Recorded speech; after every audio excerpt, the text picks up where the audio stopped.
Welcome to this video where we'll discuss current events and racing games. Yes, there are several good updates from Project Motor Racing, with a new update that arrived much faster than the community expected, bringing new features and more. We're also going to talk about Gran Turismo 7, where there are also quite a few good updates, including some about the future of the game.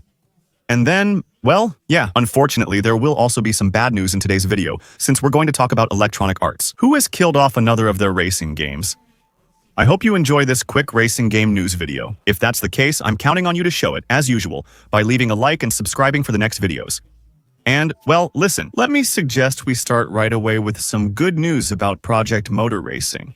Remember, a few days ago in a video, we talked about the fact that the developers had released their roadmap, meaning their short-term update schedule. They announced that they were prioritizing new features, such as adding a radar system that allows you to have, directly on the interface and in real time, a small screen that will show you exactly where the cars around you are, to avoid as many collisions as possible, especially when playing in cockpit view. But also the arrival of a new penalty system, since the game's original one was really broken. Well, believe it or not, they weren't kidding when they talked about a short-term update, since update 1.5.0.3 came out just 3 days later, and it adds all that. So, the radar system that you can customize through the heads-up display editor. The new penalty system aims to be more consistent and fair than the old one, which was criticized for excessive or inconsistent penalties. Receiving a 4-second penalty after being pushed by an AI is never enjoyable. By the way, speaking of AI, there are also AI improvements in this update, especially in what the developers call close combat,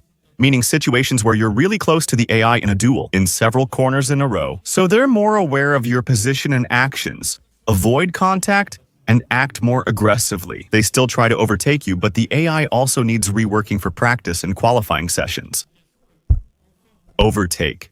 Previously, during these race phases, the AI only tried to pass you if you went off track yourself. Also, new simplified field of view settings, the virtual mirror that you can now remove if you find it ugly, and audio and visual improvements with better graphical optimization. So, I haven't tested the update myself, but I suppose that some of you have had the chance to try it. If so, share your thoughts on this update in the comments. If the things added and the changes are good, or if you noticed any new problems in the game. In any case, the least we can say is that the developers of Project Motor Racing are not slacking off. They're really doing their best to fix Project Motor Racing, so that it's finally in the state it should have been at launch. After that, I have quite a few good news to share with you about Gran Turismo 7, since after the release of the SPEC3 update, which came at the end of 2025, many players thought that would be the update. Goodbye Gran Turismo 7, the last big update. Well, know that it's not the case. That's what the main developer of Gran Turismo 7, Kazunori Yamauchi, who is also the creator of the series, says. Gran Turismo 7 is becoming an increasingly popular game, with more than 2 million active players every month. That's more than last year, more than in 2023, which confirms that Gran Turismo 7 still has a growing popularity, let's say. Kazunori Yamauchi gave a brief interview, stating this level of engagement was unprecedented, both for the Gran Turismo series, since it's one of the most played games in the series, and for PlayStation as a whole, because in general, PlayStation Studio games sell well, but it's still very, very rare for one of them to be more popular 3 years after its release than during the year it came out. It also confirms more updates for Gran Turismo 7. So, by the way, there's already a car that's confirmed among the next cars coming in future updates. It's the Hyundai Elantra NTCR. But above all, Kaz Yamauchi at least half confirms that other major updates are coming to Gran Turismo 7, including one of them that will contain the B-Spec mode.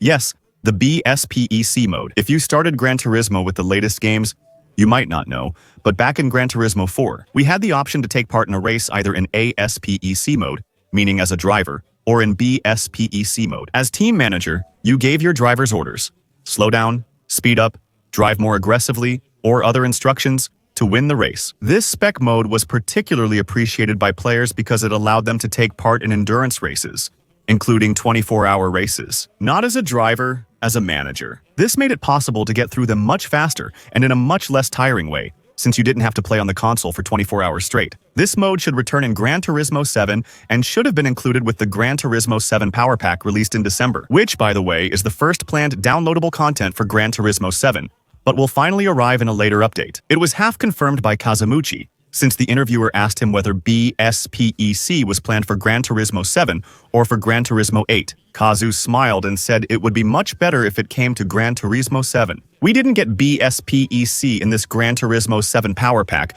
because its AI isn't the game's usual AI. It's the Sophie 3.0 AI, which works with reinforcement learning and training it for thousands of hours so that only the fastest and most stable behaviors are kept. This approach makes the AI more efficient and human-like during the race, but also less predictable and directive. This complicates its integration into a B-Spec management mode, where the player has to give precise orders to their drivers who would be managed by this AI. Polyphony needs more time to fine-tune B-Spec's arrival. This could eventually be added to the Power Pack downloadable content, and maybe later if Gran Turismo 7 drops PlayStation 4 versions.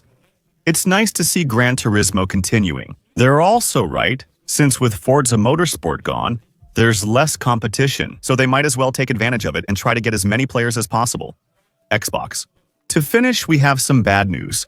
Electronic Arts has decided to end one of its racing franchises. Well, it's not the first time since they've already more or less killed Need for Speed, which is on an indefinite hiatus. They killed the Codemasters studio, so Project Cars is over. They also killed Dirt and Dirt Rally, and now they're going after the mobile game. Since Real Racing, which has been around for over 10 years and was very popular, probably considered one of the best racing games on smartphones, is definitely over. It's a bit annoying since the Real Racing community was still active. The game had many updates and looks great for a mobile title.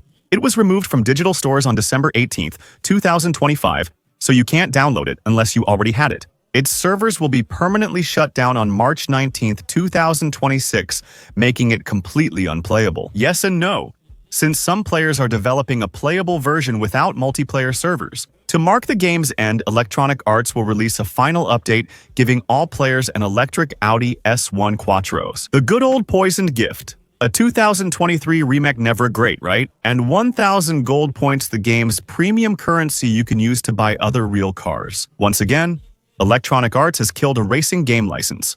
This time, even though Real Racing 4 was already in development. Several leaks on YouTube and social media reveal glimpses of what it should have looked like. And honestly, it's a shame not to see it through to the end because it was almost as beautiful as traditional console games.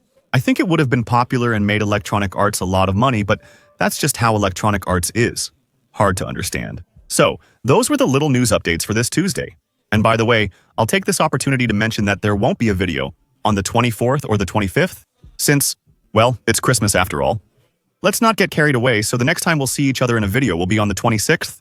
Merry Christmas to everyone here and anyone who stops by. Savor good food, drinks, and times with loved ones. With family, friends, or even alone at your console.